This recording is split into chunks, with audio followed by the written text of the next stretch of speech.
우리 옆 사람과 함께 인사하시겠습니다. 진리를 믿음으로 끝까지 붙잡고 나아갑시다. 그래요. 진리가 무엇입니까? 예수 그리스도가 바로 진리인 줄로 믿습니다.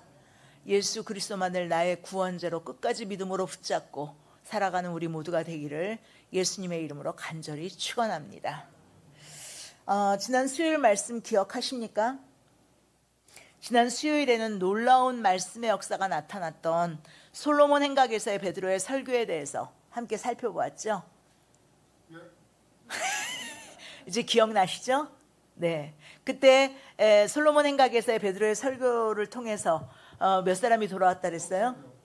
3,000명이 믿고 따라왔다라고 얘기를 했는데, 그래서 오늘 본문 4절에 보면 또 여기에 보면 4절에 보시면요, 아니 3,000명이 아니라 5,000명, 5,000명. 4절에 보시면 말씀을 들은 사람 중에 믿는 자가 많으니 남자의 수가 약 5,000이나 되었더라. 3,000명은 그 성령 강림 사건이 있은 다음에 이제 베드로가 말씀을 전하고 나서 그 성령 강림 사건에 대해서 얘기를 하고 나서 이제 믿게 된 사람이 3,000명이고, 이제 베드로의 이 그 솔로몬 행각에서의 설교를 듣고 믿게 된 사람들이 이제 남자의 수만 약 5,000이나 되었다라는 거를 우리가 지난 시간에 잠깐 말씀을 나누었어요.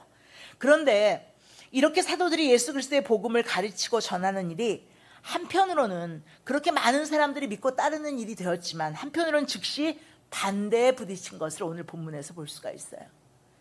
그리고 그 이후로 지난 2000년 동안 예수 그리스도의 복음은 계속해서 도전과 반대에 부딪히게 되었고요. 그럼에도 우리 기독교 복음은 어땠습니까? 부단히 세상 끝까지 전해졌던 것을 우리는 분명히 알고 있습니다. 그렇습니다. 예수 그리스도의 복음의 진리를 믿는 우리 기독교는 온갖 박해 속에서도 계속해서 부흥 발전해 온 줄로 믿습니다. 사실 불의와 비진리로 이끄는 사단이 공중권세 잡고 있는 이 세상 속에서 우리 기독교의 복음의 의와 진리는 도전과 반대를 받지 않을 수가 없는 거예요. 그러니까 왜 진리인데 도전을 받느냐? 왜 진리인데 반대에 부딪히느냐? 왜냐하면 지금 불의와 비진리로 이끄는 사단의 권세가 공중권세 잡고 있는 세상 가운데서는 그럴 수밖에 없다는 거예요. 그것도 단순한 반대가 아니죠. 때로는 매맞기도 하고 감옥에 갇히기도 하고 죽임을 당하기도 했잖아요. 이에 오늘 본문에도 보면 예수 그리스도의 복음의 진리를 전한 사도들에게 최초로 이제 박해가 일어나기 시작했는데, 어떤 박해가 일어났는지, 또 그들이 어떻게 박해 가운데서도 복음의 진리를 전했는지가 잘 나타나고 있는 거예요. 자, 그렇습니다. 오늘 본문에 보니까 최초의 박해자들은 제사장들과 성전 맡은 자와 사두개인들로 나옵니다. 자, 본문 1절부터 3절 말씀 읽어보겠습니다. 사도들이 백성에게 말할 때에 제사장들과 성전 맡은 자와 사두개인들이 이르러 예수 안에 죽은 자의 부활이 있다고 백성을 가르치고 전함을 싫어하여 그들을 잡음에 날이 이미 저물었으므로 이튿날까지 가두었으나. 자, 여기에서 제사장들, 성전 맡은 자, 사두개인들은 한 부류예요. 자, 여기서 제사장들은 성전에서 제사를 진례하면서 성전 운영을 담당하는 사람들이었죠. 그리고 사두개인들은 누굽니까? 그러한 제사장들을 포함한 유대의 귀족 계층이에요, 사두개인들은. 그래서 성전 중심의 권력층들. 그러니까 이 사두개인 가운데 사두개인들이 유대 사회의 귀족 계층이고 제사장들도 여기에 포함된 사람들이고요. 그리고 이 사람들이 성전 중심의 권력을 잡고 있는 거예요.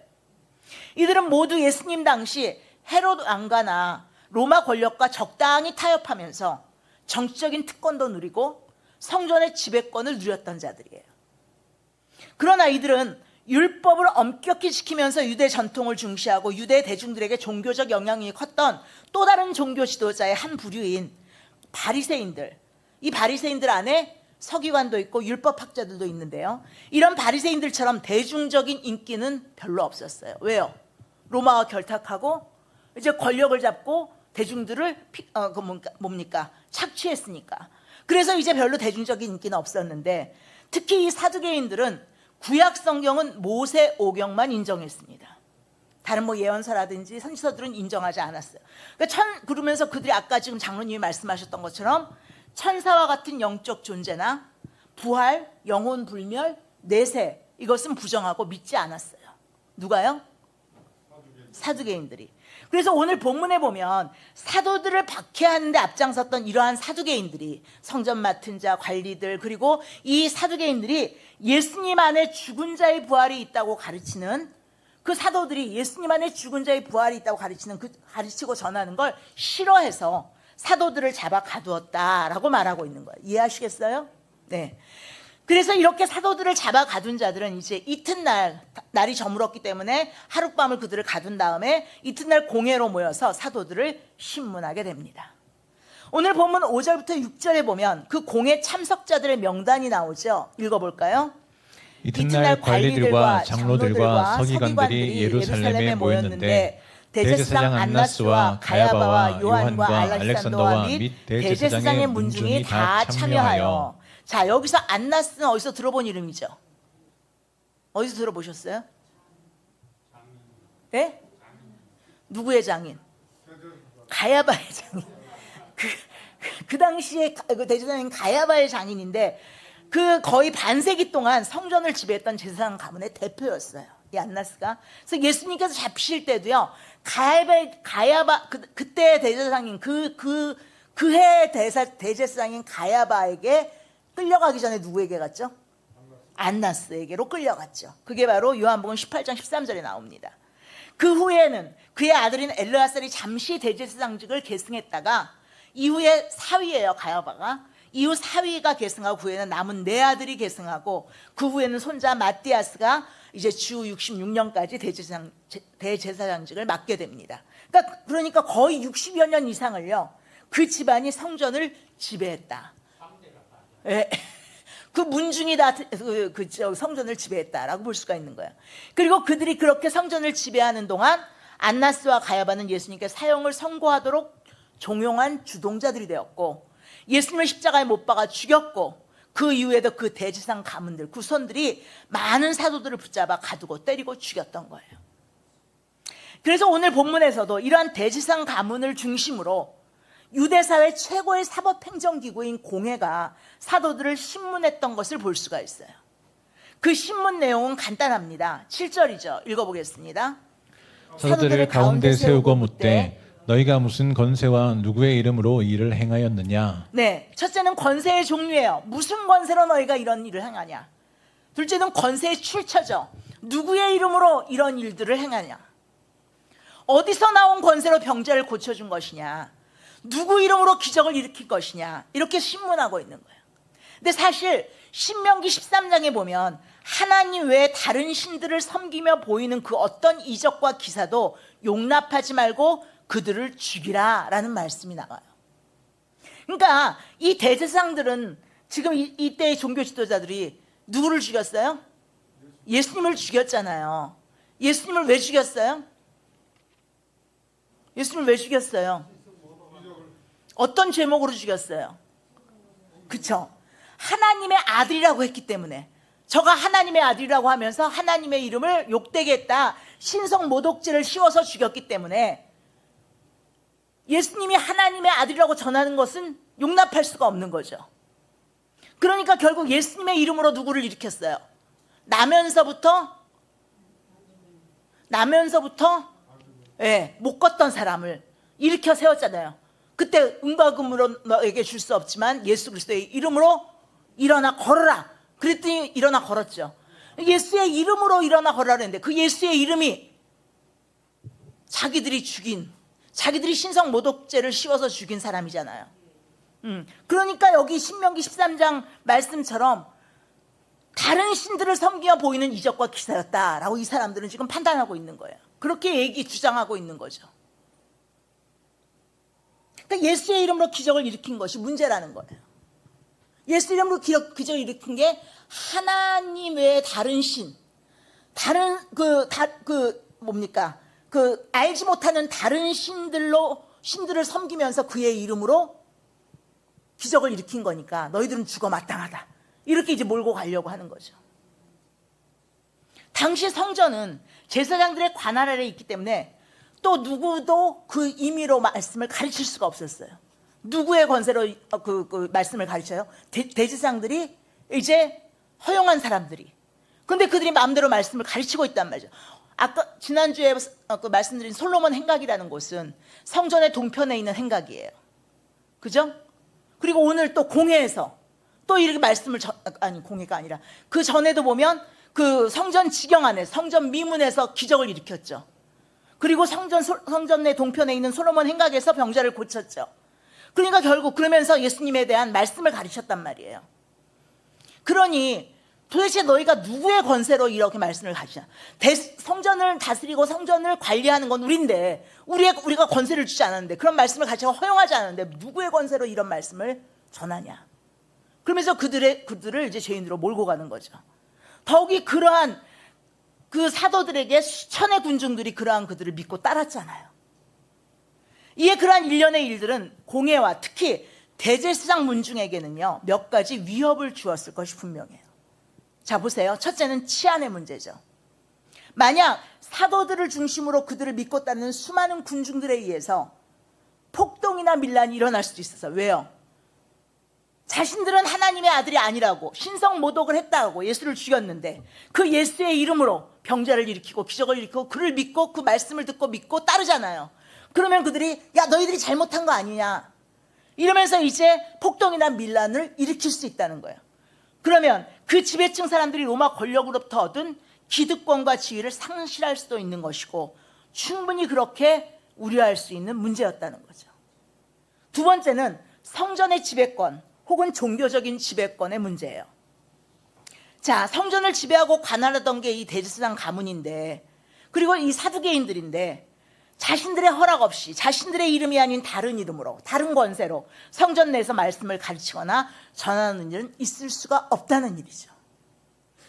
어젠가요 오늘인가요? 제가 보니까 이제 요즘은 교황청에서 일하는 우리나라 교황청에 뭐라고 그러죠 그걸? 교황청에 가서 일하는 우리나라 추기경 장관인가요? 하여튼 그 사람이 인터뷰하는 게 나오는데 거기에서는 자기들에게 주어진 권리가 뭐냐면 교황의 이름으로 축복권이 주어진다는 거예요. 교황의 이름으로 축복할 수 있는 그러한 특권이 자기들에게 주어진대요. 그래서 누구의 이름으로 축복하냐면 교황의 이름으로. 제가 그 얘기 듣고 깜짝 놀랐어요. 어떻게 교황의 이름으로 축복을 줘요? 축복은 누가 주시는 거예요? 그렇죠? 주님의 이름으로 하나님의 이름으로 하나님이 축복을 주시는 건데 교황의 이름으로 축복을 준다. 그러니까 그들은 아직까지도 자기의 이름으로 교황의 이름으로 대제사장의 이름으로 그걸 그대로 물려받고 있는 거예요. 그 권세로 모든 것을 할 수 있다는 거죠. 그래서 그러한 공회가 사도들을 공회 앞에 세우고 신문한 건 단순한 공갈이 아니에요. 이건 자기들에게 직접적인 위협이 되고 자신들의 어떤 특권이나 자신들의 그 성전을 관리하는 모든 권세를 그거를 해치는 일이라고 생각을 했기 때문에 얼마든지 이제 예수 그리스도를 죽인 것처럼 그들을 죽일 수 있다는 실제적인 위협이었던 거예요. 그런데 이와 같은 위협 앞에서 사도들이 어떤 자세로 서 있습니까? 또한 그들은 그 위협자들 앞에서 무슨 말을 했습니까? 먼저 8절부터 12절에 나오는 베드로 사도의 변론을 읽어보시겠습니다. 이에 베드로가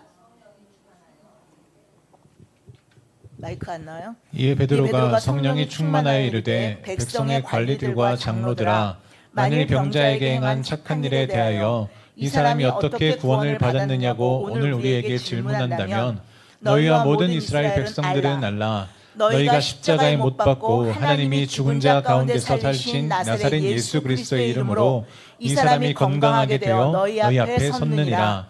이 예수는 너희 건축자들의 버린 돌로서 집 모퉁이의 머릿돌이 되었느니라. 다른 이로서는 구원을 받을 수 없나니 천하 사람 중에 구원을 받을 만한 다른 이름을 우리에게 주신 일이 없음이라 하였더라. 지금 대제사장감과 공회가 문제 삼고 있는 건 예수의 이름으로 기적을 베풀었다는 거잖아요. 그죠? 자신들이 신성 모독죄를 저질렀다고 죽였던 예수의 이름으로. 그러니까 그건 너희들도 죽어 마땅한 죄를 지은 거라는 거고, 또 성전을 다스릴 권세가 이 대제사장 가문에 있고 사두개인들 이 종교 지도자들에게 있는데 너희가 무슨 권세로 누구의 허락 없이 이렇게 말씀을 전해놨냐는 건데 거기에 대해서 지금 반론을 제기하고 있는 거예요. 베드로가. 베드로의 사도의 답은 오직 하나예요. 무슨 권세로 물었냐고? 예수님의 권세다. 누구의 이름으로? 예수의 이름이다. 예수의 이름으로 구원의 기적이 일어나고 우리는 예수의 이름으로 진리를 전한 거다. 특히 이러한 공회 앞에서의 베드로의 설교는 복음에 대한 반대나 박해에 직면할 때 우리가 어떻게 해야 하는지 바로 그 모범을 우리에게 보여주고 있는 거예요. 자, 첫째로 우리는 성령 충만해야 합니다. 8절 상반절입니다. 읽어보겠습니다.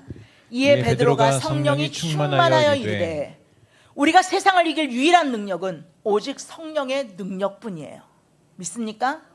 그러므로 우리는 무엇보다 먼저 그리고 계속해서 성령 충만해야 된다는 거예요.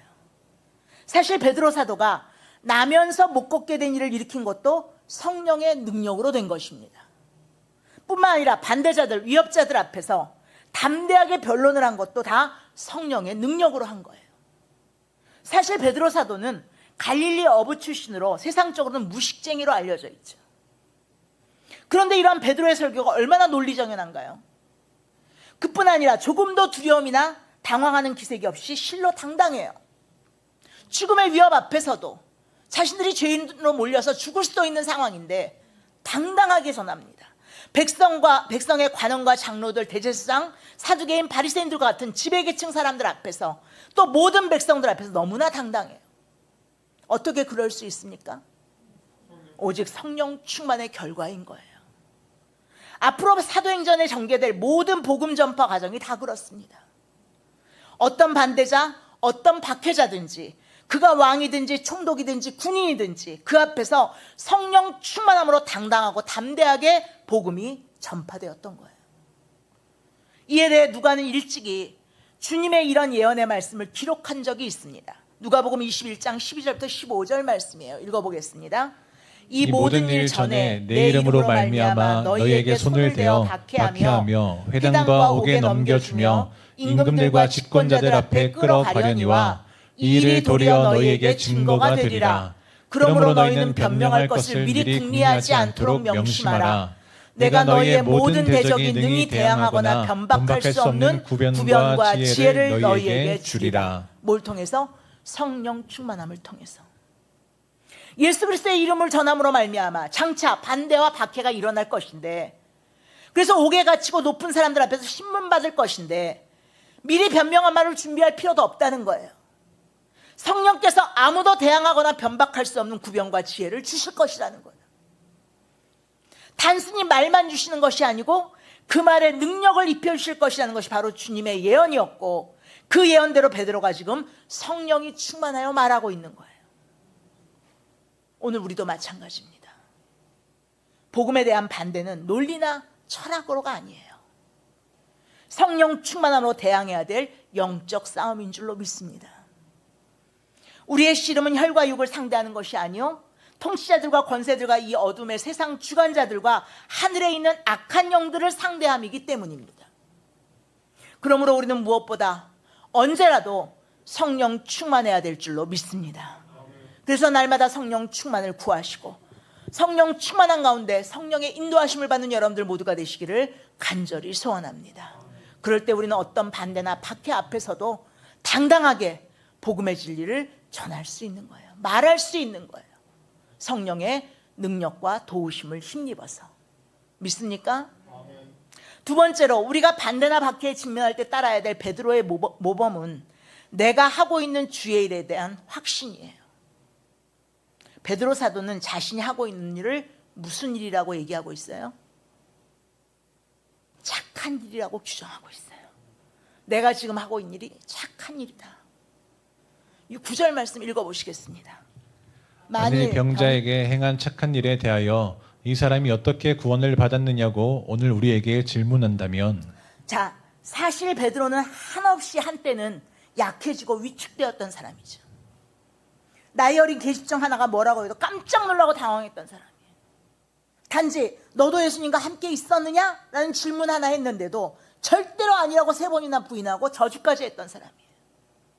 그런 베드로가 이제는 실로 위협적인 공회 앞에서 확신에 차 있는 거예요. 어떤 확신에 차 있어요? 내가 한 일은 착한 일이다. 내가 한 일은 옳은 일이다.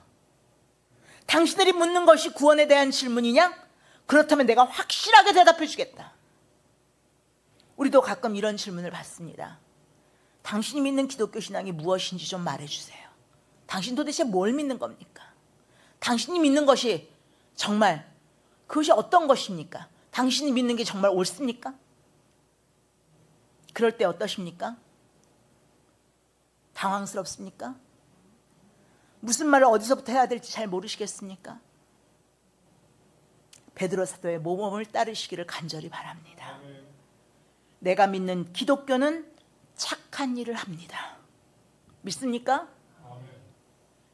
가장 착한 일은 영혼을 구원하는 일이기 때문입니다. 확신하십니까?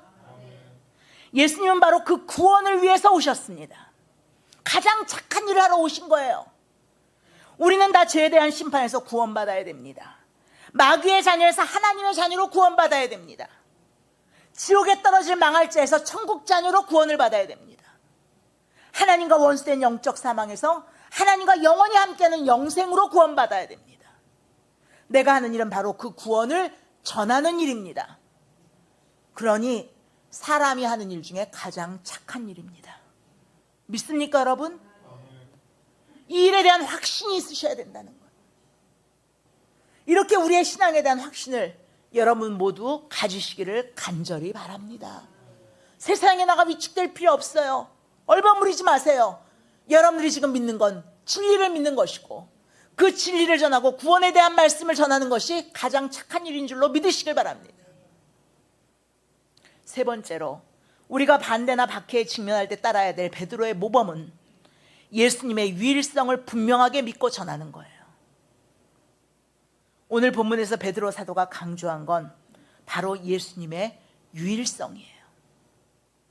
그 유일하신 구원자 예수님의 이름으로, 그 예수님의 권세로 나면서 못 걷게 된 사람이 일어나 걷고 뛰는 기적이 일어났다는 거예요. 본문 10절부터 12절 말씀이죠. 읽어보겠습니다. 너희와 모든 이스라엘 백성들은 알라. 너희가 십자가에 못 박고 하나님이 죽은 자 가운데서 살리신 나사렛 예수 그리스도의 이름으로 이 사람이 건강하게 되어 너희 앞에 섰느니라. 이 예수는 너희 건축자들의 버린 돌로서 진 모퉁이의 머릿돌이 되었느니라. 다른 이로서는 구원을 받을 수 없나니 천하 사람 중에 구원을 받을 만한 다른 이름을 우리에게 주신 일이 없음이라 하였더라. 아멘. 오늘 베드로 사도가 선포한 이 진리는 구원론에서 가장 중요한 부분입니다. 예수님 이외에 다른 구원의 길은 없다. 믿습니까? 어떻게 그렇게 단정할 수 있습니까? 하나님이 천하 사람 중에 구원을 받을 만한 다른 이름을 주시지 않았기 때문이에요. 혹시 하나님이 두 분, 세 분 계시다면 모르겠거니와 하나님은 오직 한 분이십니다. 그 한 분 하나님이 구원의 길을 한 가지밖에 주시지 않았어요. 믿습니까? 그래서 예수님도 요한복음 14장 6절에서 뭐라고 말씀하셨어요? 예수께서 이르시되 내가 곧 길이요 진리요 생명이니 나로 말미암지 않고는 아버지께로 올 자가 없느니라. 믿습니까? 아멘입니까? 하나님 아버지께로 가는 길은 오직 예수님 뿐이란 말이에요. 범신론자들이 얘기하시 이 길 저 길 여기저기서 다 같이 가도 결국 산 정산에 오르게 된다. 다 같이 이 길도 가도 하나님 만나고 저 길도 가도 하나님 만나고 아니란 말이에요. 오직 예수 그리스도만이 유일한 길이에요. 믿습니까? 너도 옳고 나도 옳고가 아니에요, 여러분. 바로 이러한 예수님의 유일성이 어떤 사람에게는 그런데 확신의 근거가 되고 어떤 사람에게는 걸림돌이 된다는 거예요. 아까 얘기했죠. 왜 너희들만 독선적으로 예수만 믿어야 구원받는다 그러냐. 다른 길도 있는 거다. 그 유일성이 어떤 사람에게는 걸림돌이 된다니까요. 그것 때문에 비난하고 안 받아들인다니까요. 11절 말씀처럼 말이에요. 읽어보겠습니다. 이 예수는 너희 건축자들의 버린 돌로서 진 모퉁이의 머릿돌이 되었느니라. 어떤 자는 버린 돌이 되고 어떤 자에게는 모퉁이 돌이 된다는 거예요. 예수님은 어떤 건축자들에게는 버린 돌인데 다른 건축자에게는 가장 중요한 모퉁이 돌로 사용되었다는 거예요. 유대인들은 예수님을 십자가에 못 박아 죽였지만 하나님 아버지께서는 예수님을 가장 중요하고 유일한 구원의 주로 세우셨기 때문이에요. 특히 성경은 많은 곳에서 예수님을 돌에 비유했는데요. 이사야 28장 16절에서는 이렇게 말씀하고 있는 걸 볼 수가 있어요. 읽어보겠습니다. 그러므로 주 여호와께서 이같이 이르시되 보라 내가 한 돌을 시온에 두어 기초를 삼았노니 곧 시험한 돌이요 귀하고 견고한 기초돌이라 그것을 믿는 이는 다급하게 되지 아니하리로다. 그것을 믿는 이는 죽음 앞에서도 멸망 앞에서 다급하게 되지 않을 거예요. 믿습니까? 그런데 다니엘서 2장 34절부터 35절 말씀을 한번 보실까요? 또 왕이 보신즉 손대지 아니한 돌이 나와서 신상의 새와 진흙의 발을 부러뜨리매 그때 새와 진흙과 녹과 은과 금이 다 부서져 여름 타작마당에 겨같이 되어 바람에 불려간 곳이 없었고 우상을 친 돌은 태산을 이루어 온 세계에 가득하였나이다. 예, 거기까지요. 여기에서 보면 돌이 되시는 예수님은 두 가지 역할을 하시죠. 어떤 사람에게는 믿음으로 구원이 되는 돌이 돼요. 그런데 어떤 사람에게는 걸림돌이 돼서 걸려 넘어지게 하고 자빠지고 깨져요.